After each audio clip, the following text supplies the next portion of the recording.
গুনাহ করেছো, হতাশ হয়ো না। যুবকদের গুনাহ করা স্বাভাবিক।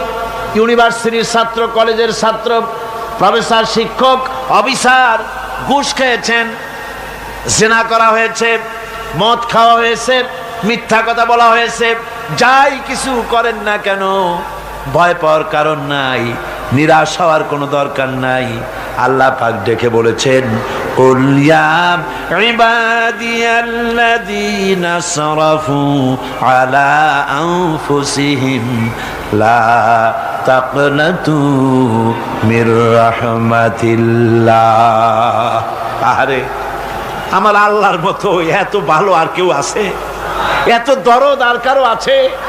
আমার আল্লাহ বলেন, ও নবী আপনি শুনায় দেন,